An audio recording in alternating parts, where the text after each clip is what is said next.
सम्मानित मंच एवं अन्य सभी आए हुए साहित्य प्रेमी, बहुत सही।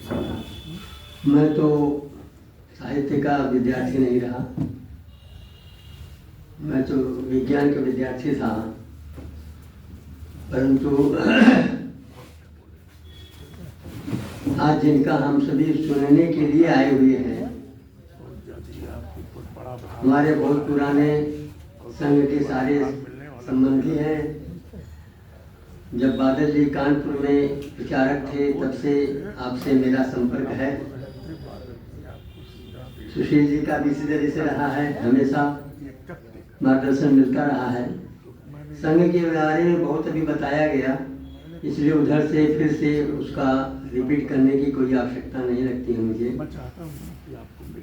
एक बात अवश्य है कि जो संघ ने और साहित्य परिषद की स्थापना किया, विचार में आया संघ के, उसके पीछे विचारकों की धारणा रही होगी कि स्वतंत्र भारत में जो साम्यवादी विचारधारा के अन्य सारे लोग, जिनका कहीं केंद्र अपना राष्ट्र न होकर कहीं बाहर रहा होगा और इनके साहित्य बढ़ते जा रहे हों, इसलिए अपने राष्ट्रीय विचारधारा के या राष्ट्र से प्रेमी ऐसे और साहित्य जनों का एकत्रीकरण किया जाए, उनके विचारों को समाज में फैलाया जाए, रखा जाए तो अधिक उसका प्रभाव पड़ेगा।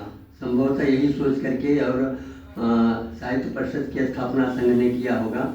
समय समय पर जैसा भाई बताया गया, 41 वर्ष पश्चात ये स्थापना हुई, तो ऐसा विचार आया होगा कार्यकर्ताओं के अंदर। अब विचार का कैसा है, अपना साहित्य कितना पुराना है। अभी ओवैसी एक दिन बोल रहा था सदन में, तो कह रहा था बंकिम चंद्र चटर्जी, वो तो जिन्होंने वंदे मातरम की रचना किया, वो तो बीए भी पता नहीं पास है कि क्या है, ऐसा बोल रहा था वो।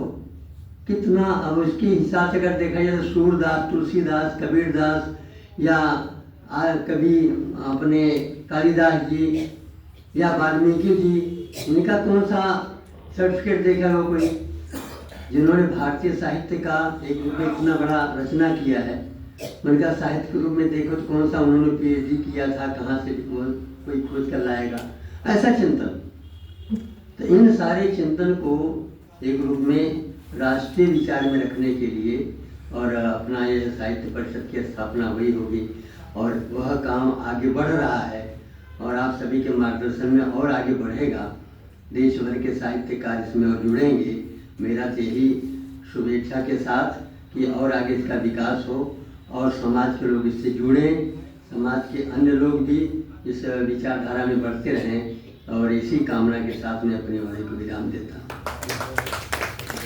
आदरणीय से अनुरोध है, अस्थाना जी आप